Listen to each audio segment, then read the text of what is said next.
오늘 본문은 다윗이 만난 그 인생의 벼랑을 기록하고 있습니다. 그리고 이러한 다윗의 벼랑은 우리에게 거울과도 같습니다. 다윗이 만난 인생의 벼랑을 통해 우리 인생의 벼랑을 이겨내는 지혜를 얻는 귀한 시간이 되기를 소원합니다. 먼저 살펴볼 것은 우리가 만난 인생의 벼랑에는 이유가 있다라는 것입니다. 우리가 살아가다 보면은 자이든 타이든 그 인생의 위기, 벼랑을 만나게 됩니다. 그리고 하나님께서 우리가 이러한 현실을 만나게 하시는데 이유가 있다라는 것입니다. 먼저 하나님은 우리의 잘못을 깨닫게 하시기 위해서 인생의 이 위기와 벼랑을 만나게 하심을 우리가 기억해야 하는 것입니다. 오늘 본문 30장 1절에 나오는 이 시글락이라는 장소를 통해서 우리는 그 사실을 알 수가 있습니다. 30장 1절 말씀을 제가 여러분들에게 읽어드리겠습니다. 다윗과 그의 사람들이 사흘 만에 시글락에 이른 때에 아말렉 사람들이 이미 네겝과 시글락을 침노하였는데 그들이 시글락을 쳐서 불사르고, 이 시글락은 어떤 땅이냐면 다윗이 블레셋의 왕 아기스로부터 거주하기로 이렇게 얻은 땅입니다. 그 배경이 있습니다. 이 다윗이 골리앗과의 싸움 이후에 사울의 시기를 받게 되고 그 이후에 도망자의 삶을 살게 됩니다. 사무엘상 26장을 보면 다윗은 사울을 죽일 수 있는 절호의 기회가 있었지만 사울을 살려주게 됩니다. 그 일 이후에 다윗과 사울은 각자 자기의 길로 가자고 하지만 다윗은 그 자신의 앞으로의 행보에 대한 참 중대한 결정을 내릴 수밖에 없었습니다. 그래서 다윗은 자신의 그 앞으로의 행보에 결정을 내리는데 그 결정이 사무엘상 27장 1절 2절에 나옵니다. 제가 읽어드리겠습니다. 다윗이 그 마음에 생각하기를 내가 후일에는 사울의 손에 붙잡히리니 블레셋 사람들의 땅으로 피하여 들어가는 것이 좋으리로다. 사울이 이스라엘 온 영토 내에서 다시 나를 찾다가 단념하리니 내가 그의 손에서 벗어나리라 하고 다윗이 일어나 함께 있는 사람 600명과 더불어 가드 왕 마옥의 아들 아기스에게로 건너가니라. 다윗이 지금 사울의 손을 피하기 위해서 한 가지 방법을 선택하는데 블레셋으로의 망명인 것입니다. 그곳에서 아기스 왕에게 이 시글락을 얻게 된 것입니다. 그런데 방금 읽은 27장 1절에 다윗이 그 인생의 위기, 벼랑을 만나게 된 결정적인 단서가 들어있습니다. 제가 다시 한번 사무엘상 27장 1절을 그 앞부분만을 읽어드리겠습니다. 들어보시기 바랍니다. 다윗이 그 마음에 생각하기를, 다윗은 사울의 손을 피하기 위해서 한 가지 방법을 냈는데 자신의 생각에 의지함을 두고 있다는 것입니다. 이 망명을 할 나라에 대한 그 중태대한 결정 앞에서 다윗은 하나님을 찾지 않고 있습니다. 기도하지 않습니다. 하나님께 묻고 있지 않습니다. 그렇게 자신의 생각에 따라 그는 판단을 내리고 블레셋으로 망명을 합니다. 여기서 블레셋은 영적으로 세상을 의미하는데, 즉 다윗이 자신의 생각만을 의지할 때 필연적으로 우리 믿는 자가 세상의 방법과 처세술을 사용하게 된다는 것을 의미합니다. 그렇게 해서 블레셋에 가서 이 시글락을 얻었지만 결국 하나님 상관없이 얻게 된 이 시글락에서 지금 다윗은 인생의 가장 큰 위기, 이 벼랑에 경험하고 있다는 것입니다. 사랑하는 여러분, 하나님이 우리에게 인생의 위기와 벼랑을 만나게 하실 때가 가끔씩 있습니다. 그때는 다시 한번 우리를 돌아보는 시간들이 되기를 바랍니다. 하나님 없이 내 생각을 따라서 세상의 방법을 의지하게 되면은 큰 낭패를 경험하게 됩니다. 다윗처럼 거주할 땅 시글락을 얻어서 만족할 수 있겠지만 그 후에는 만족이 오히려 화살이 되어 독이 되어 나에게 돌아오게 됩니다. 혹시라도 지금 우리가 어떤 위기나 벼랑 가운데 있습니까? 하나님 없이 내 생각만 의지하여 판단을 내리지는 않았는지 자신을 돌아보는 복된 모두가 되시기를 바랍니다. 그러나 하나님이 우리에게 인생의 벼랑을 만나게 하실 때는 꼭 우리의 잘못을 깨닫게 하려는 그 의도만 있는 것이 아닌 것입니다. 거기에는 우리가 믿는 자로서의 정체성을 바르게 세우게 하시기 위한 목적도 들어 있습니다. 다윗은 그렇게 블레셋 왕 그 아기스에게 몸을 의탁하여 시글락에서 외관상으로는 잘 지내고 있었습니다. 그런데 한 가지 문제가 생깁니다. 사무엘상 28장 1절을 제가 읽어드리겠습니다. 그때 블레셋 사람들이 이스라엘과 싸우려고 군대를 모집한지라 아기스가 다윗에게 이르되 너는 발키할라 너와 내 사람들이 나와 함께 나가서 군대에 참가할 것이니라. 블레셋은 이스라엘과 원수지간이었습니다. 그런데 한날 블레셋이 이스라엘과 전쟁을 벌이기로 결정을 하였고 이에 따라 아기스는 자기에게 의탁하고 있는 그 다윗에게 전쟁에 너도 참여하라고 요청을 하게 됩니다. 그리고 다윗도 나중에 아기스의 군대에 편입이 되어서 이스라엘과 전쟁을 치르려고 출정을 하게 됩니다. 여러분, 그러나 절대로 다윗은 이스라엘과 전쟁을 해서는 안 됩니다. 왜냐하면 다윗이 블레셋을 도와 이스라엘과 전쟁을 한다면 그것은 자기 손으로 골육 형제, 자기 동족을 죽이는 끔찍한 일이 일어나는 것입니다. 거기다 지금 다윗은 비록 사울을 피해 다니는 도망자의 신분이고요, 블레셋의 목을 의탁하는 그 망명자이지만 다윗은 사실 이스라엘의 왕이 될 사람입니다. 이미 하나님은 사울을 버리셨고 형식상으로는 사울이 왕이지만 그 의미에 있어서는 하나님께는 다윗이 이스라엘의 왕인 것입니다. 이 다윗의 진실한 신분은 도망자도 아니고 망명자도 아닙니다. 다윗의 진실한 신분이자 참된 정체성은 바로 이스라엘의 통치자 왕입니다. 그런 다윗이 이스라엘과 전쟁을 벌인다는 것은 있을 수가 없는 것이죠. 만약 다윗이 혹시라도 이 전쟁에 참여해서 이스라엘 사람과 싸운다면, 전쟁이라는 것은 여러분들 단순한 치고받는 문제가 아니지 않습니까? 반드시 사람이 죽게 됩니다. 다윗이 이스라엘 사람을 죽인다면 그 다윗이 이스라엘의 왕이 될 수는 없을 것입니다. 이때 하나님께서는 28장에 보면은 친히 이 다윗의 출전을 막으시게 됩니다. 블레셋 방백들이 모여서 다윗에 대하여 의심을 하게 만드시고 이 다윗의 전쟁 참여를 거부하는 결정이 내려집니다.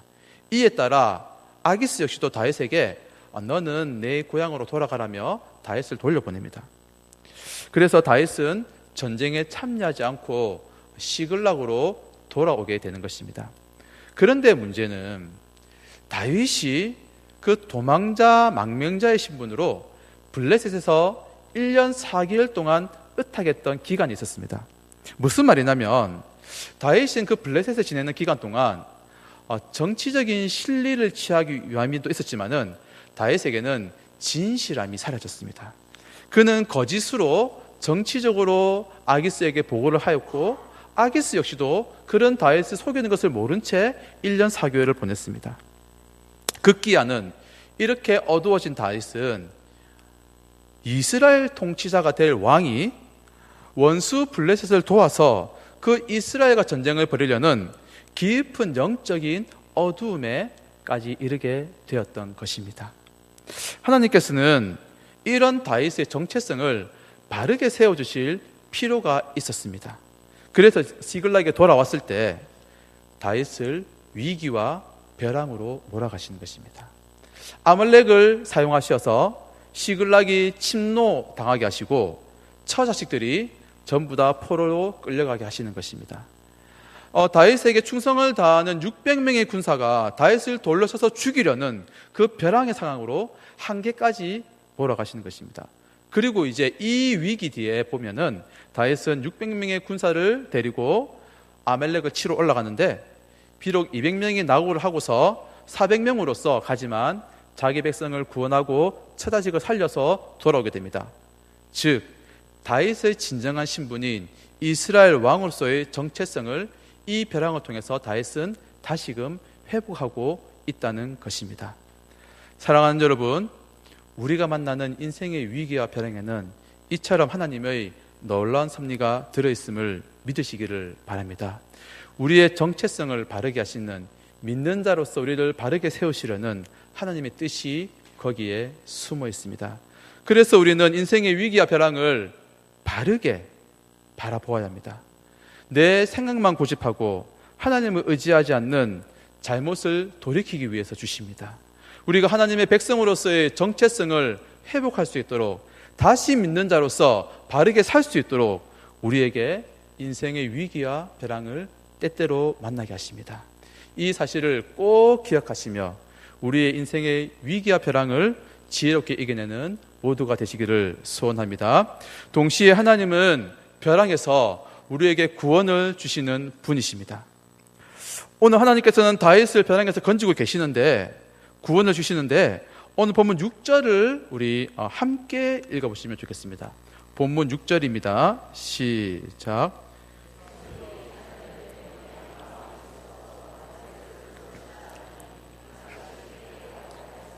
그의 하나님 여호와를 힘입고 용기를 얻었더라. 아멘. 지금 다윗이 청한 그 벼랑이 어떤 것인지를 보여주는 말씀입니다.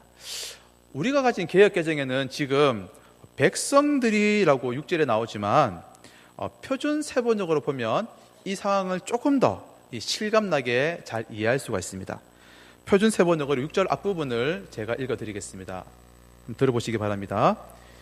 군인들이 저마다 아들 딸들을 잃고 마음이 아파서 다윗을 돌로 치자고 말할 정도였으니 다윗은 큰 공경에 빠졌다. 표준 세번역은 지금 다윗을 돌로 치려는 그 주체를 누구라고 말합니까? 군인이라고 말합니다. 여기서 군인은 다윗과 함께했던 생사고락을 항해했던 그 정예의 병사 600명을 말합니다. 다윗 역시도 뛰어난 군인이며 장수였습니다. 그러나 일반 백성에게 둘러싸여 있다면 그나마 승산이 있겠지만 지금 다윗은 그 600명의 정예 군인들에게 둘러싸여 있습니다. 600명의 군인들이 가족을 잃은 슬픔에 이성을 잃었고 당장 다윗을 돌로 쳐 죽이려고 합니다. 벼랑 앞에 서 있는 다윗인 것입니다. 그런데 이 위기가 극복이 되고 있다는 것입니다. 본문 6절 하반절을 제가 읽어드리겠습니다. 다윗이 크게 다급하였으나 그의 하나님 여호와를 힘입고 용기를 얻었더라. 위기의 순간은 그 순간에 다윗이 지금 용기를 얻었다고 말씀합니다. 그리고 그 용기는 하나님께로부터 다윗에게 주어진 힘이었습니다. 근데 성경은 지금 그의 하나님 여호와라는 표현을 사용하고 있습니다. 다윗의 하나님 여호와께로부터라는 말이죠. 즉 하나님이 다윗의 하나님이 되어주시고 있다, 그 말씀입니다. 600명의 군인들이 다윗을 돌로 치려 하는 그 죽음의 벼랑에서 하나님이 다윗 하나님이 되시기에 친히 다윗을 지켜주셨다, 그것을 우리에게 알려주고 있습니다. 성경에 용기라는 단어가 쓰인 점이 참 의미심장합니다. 수십 명도 아니고 600명의 군인들이 지금 동시에 으르렁거리며 살기를 내품고 이성을 잃어서 돌로 쳐 죽이려고 한다면 이 세상에서 무섭지 않은 사람이 한 사람도 없을 것입니다. 저처럼 겁이 많은 사람은 졸다거나 정신을 잃을 수 있을 것입니다. 그래서 지금 이 순간 다윗에게 가장 필요한 것은 용기입니다. 용기.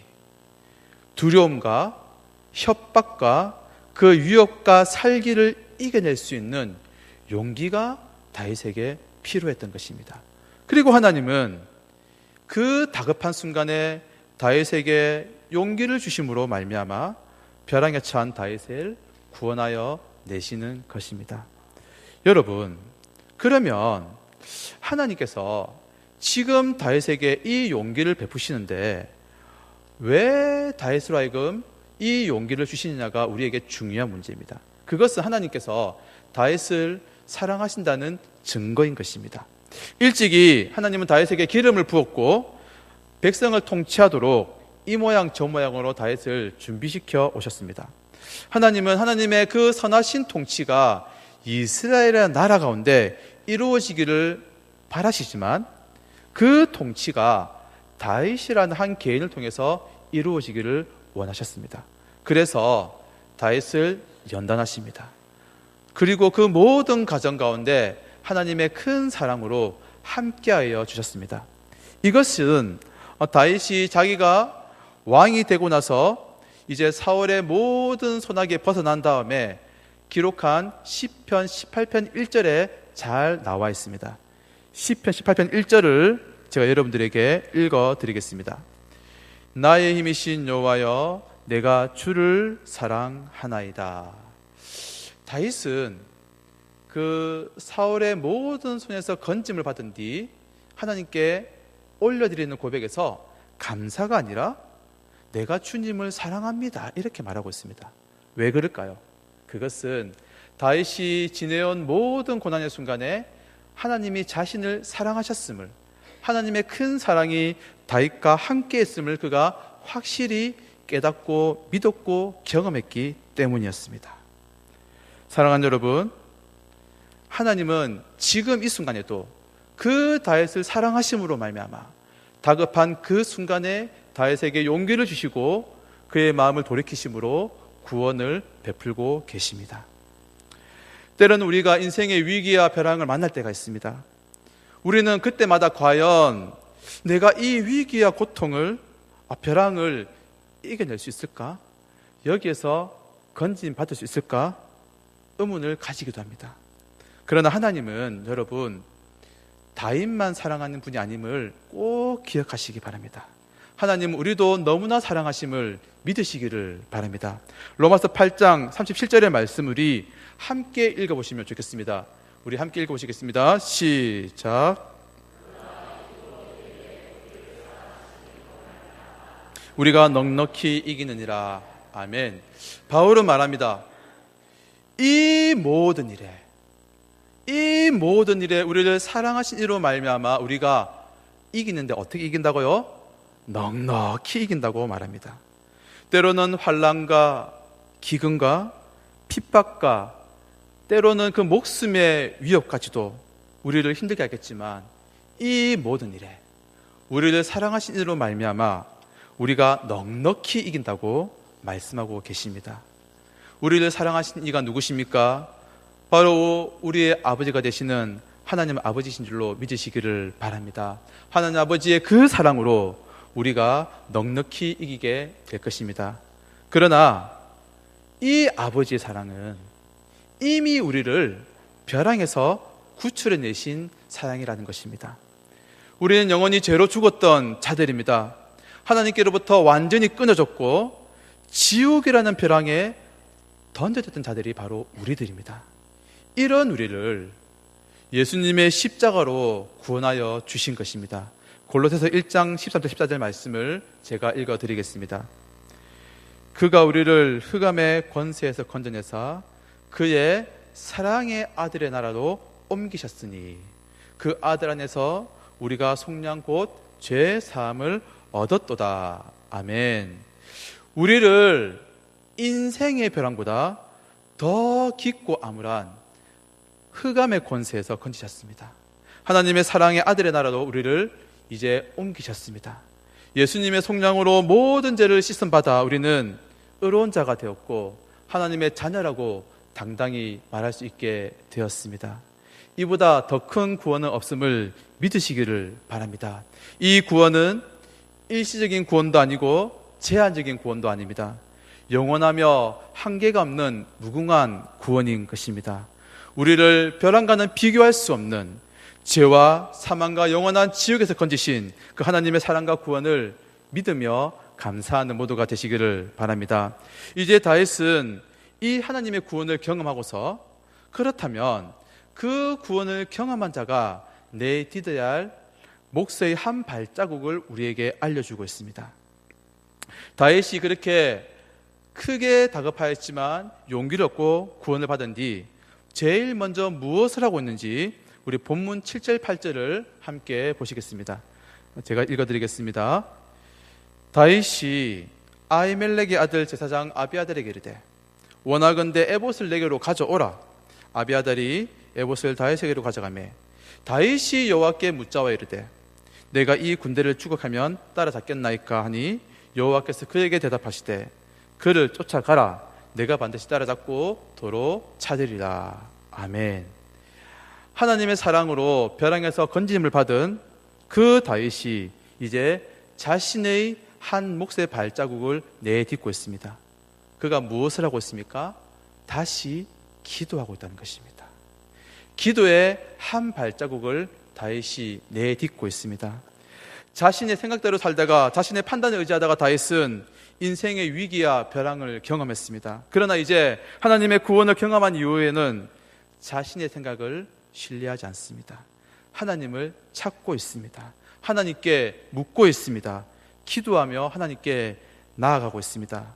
다윗은 그렇게 기도하며 어떻게 잡혀간 식솔들을 구할지 하나님의 도우심을 얻고 있는 것입니다. 우리 기독교는 은혜의 종교입니다. 오직 은혜로 구원받았고 천국에 가는 마지막 성화의 과정도 오직 은혜로만 가능합니다. 그러나 여러분, 오직 은혜라고 하여서 우리의 할 일을 소홀히 해서는 안 됩니다. 우리가 할 수 있는 일은 해야 합니다. 그 일이 바로 기도입니다. 이사야 30장 18절 말씀을 우리 함께 한번 읽어보시면 좋겠습니다. 이사야 30장 18절입니다. 시작.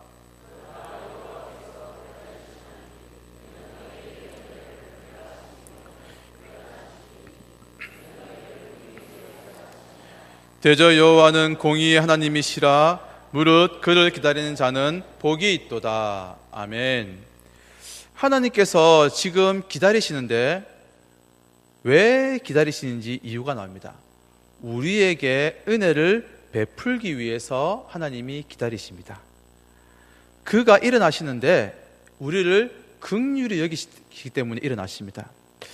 여기에는 하나님의 애타는 마음이 들어가 있습니다. 여러분, 무언가를 받기 위한 자보다 주시기 위해서 더 간절한 모습이 바로 하나님의 모습인 것입니다.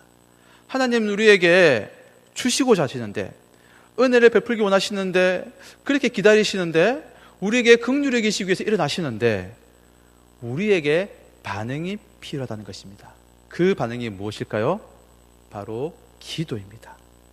우리에게 그렇게 주시기 원하시지만, 우리에게 은혜와 긍휼을 베풀기 원하시지만 우리가 기도하지 않으면 하나님은 우리에게 은혜와 긍휼을 베풀 수 없으신 것입니다.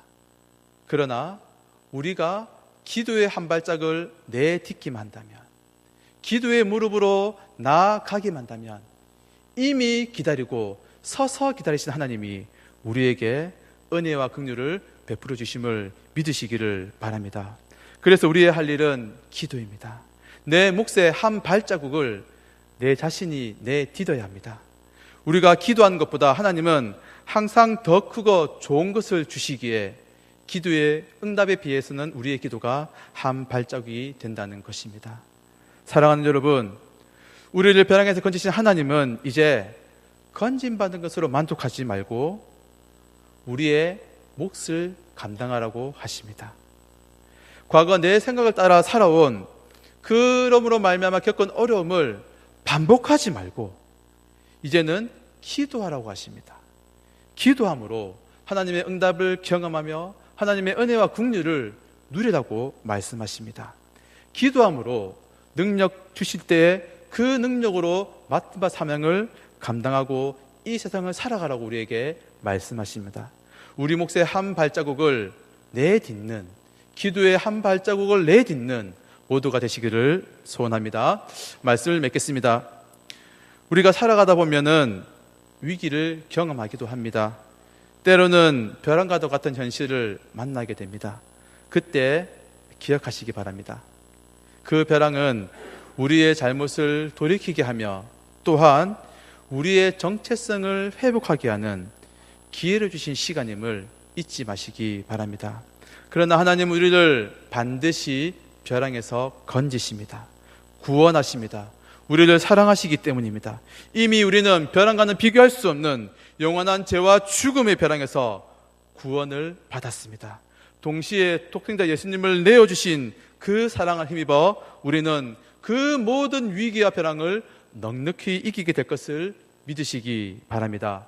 그러나 우리의 할 일이 있습니다. 다윗처럼 우리 몫에 한 발자국을 내딛어야 합니다. 기도해야 합니다. 기도할 때 그 하나님이 주시는 모든 복을 받아 누리며 참된 구원을 경험하게 되는 모두가 되시기를 바랍니다.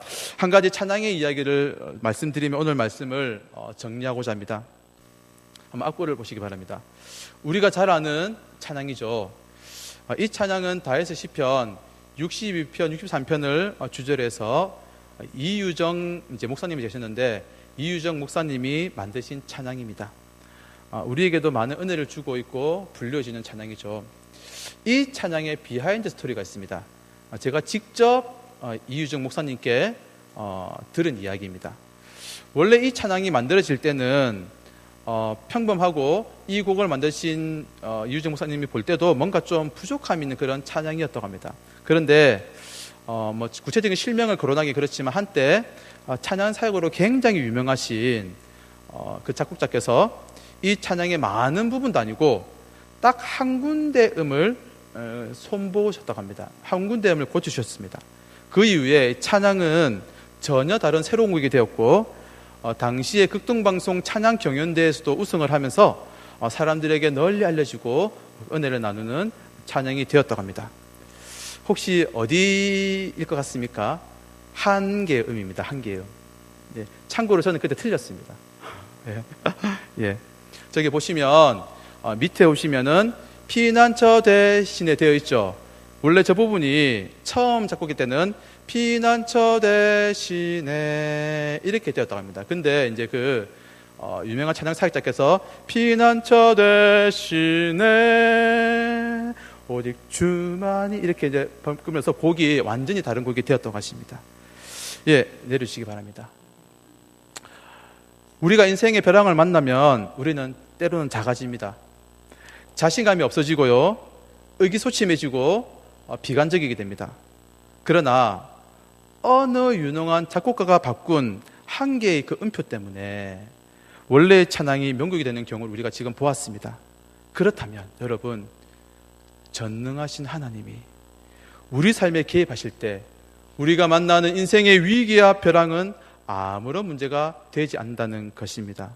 오히려 우리가 인생의 그 벼랑 때문에 하나님이 개입하신다면, 우리 삶 가운데 하나님의 그 능력을 펼치신다면 어쩌면 우리는 이 찬양보다 더 존귀하게 될 수 있으리라 믿습니다. 그 하나님은 우리를 사랑하시며 살아서 역사하시는 전능한 분이시기 때문입니다. 수많은 위기와 벼랑을 경험한 다윗은 그래서 이 찬양에서 말하고 있습니다. 하나님은 나의 반석과 구원이 되십니다. 나는 요동치 않을 것입니다.